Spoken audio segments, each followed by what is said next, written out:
I'm Margaret Auma. Auma simply means I was born upside down. Usually when children are born, they come when they're facing up. And somehow me, I came when I was facing down. So that is why I'm called Auma. Springs means is migrating. And it's like if you give birth to a child, you really have to start thinking very early how you want to develop your child. I grew up in a very well-structured family.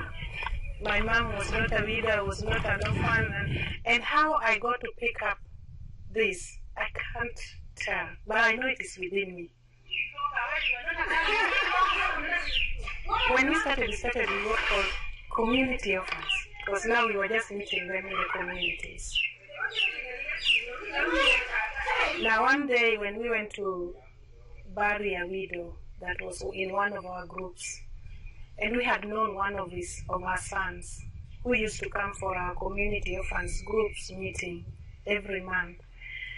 So when everybody else had Eddie's mother is dead, all the orphans decided that we are going to stand with him. And the moment I reached there, the first question Eddie asked me, Auntie Margaret, after burying our mother, where are you taking us? I had known that at one time we were going to have a kind of an orphanage or a foster home, but I didn't know how long or how soon it was going to take place. So when this boy asked me this question, it really is like something has to start immediately. And that is how we started an orphanage, which is called the Havashana Restoration Center. We don't like calling it orphanage, we like calling it a restoration center because in Springs Ministries we believe in restoring hope. So when these orphans come there, we don't want them to feel stigmatized by being called orphans in an orphanage. We want them to know that they are children that are being restored, the hope that was lost when the parents died.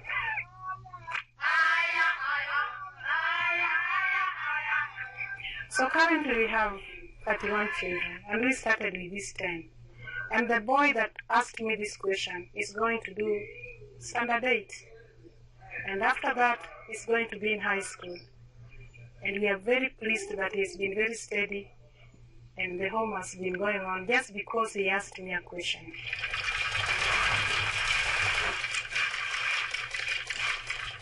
In our work with orphans, we realized so many of them that drop out of school. And many of them were getting wasted. The girls were just thinking of getting married, and after getting married, before 18, they're widowed again. So we have children who are already widows. So to avoid this, we decided to have a vocational training place. We decided to have our own school, a tailoring class. Once a week, we also invite somebody to come and teach them other skills like cookery, hygiene, but we realize some of them need to increase their knowledge. So we are also doing literacy. And we want to develop these girls that we have started off with. So at the end, we will have done something in their lives. So this is why we have started as a dressmaking class, but actually we are seeing far. This is the new house that you built for that boy. So in Africa, women have so many problems. My name is Sarah for Abraham's wife. I'm saved, I'm a Christian, I'm a widow. The family, the relatives, the in-laws, they only like you when the husband is alive. But immediately he dies, it's like you're an outcast. So they keep telling you everything is not yours, it belongs to their son. One thing they always tell you when they're burying your husband is that you have to get inherited. This is getting a man, and it's not of your choice. They just tell you are fit to be with so and so.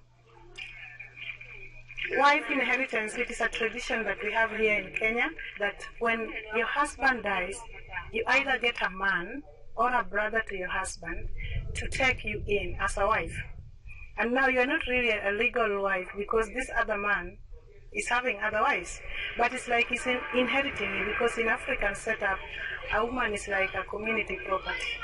So this is what we mean by wife inheritance. It's not remarriage. And if you decline, then it means you're not part of the family.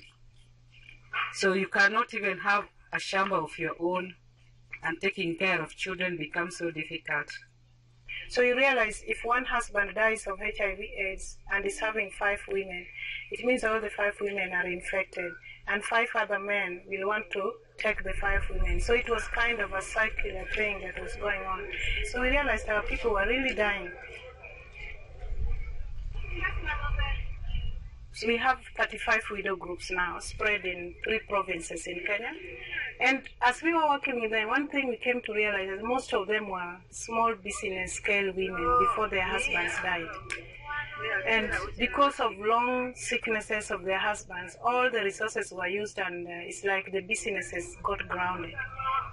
So we give these widows support in groups to reactivate the small scale businesses they were doing.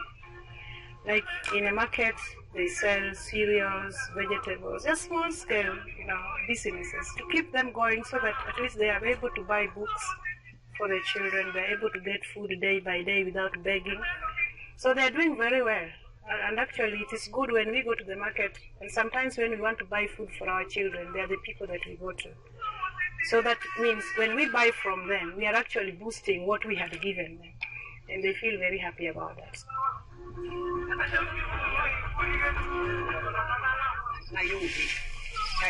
The widows need somewhere where they encourage themselves, where they love each other, a place where they can all laugh, and feel like we are all birds of the same feather. And because they are the people who knows the real experience, they can fully minister to the same group of people that are hurting like them. So me, I'm just just giving them an opportunity to exploit the skills and experiences that they have. It's not the question of what am I going to gain. It's, am I fulfilled? Am I really doing what my heart likes? And that is what has been really keeping me going. It's not that when you were a leader before your husband died, now when your husband dies, the leadership dies with him. No. We have to reawaken the skills that were once there. We have to reawaken the confidence that was once there in leaders. And we have to let them know that now they can be even facilitators to these groups.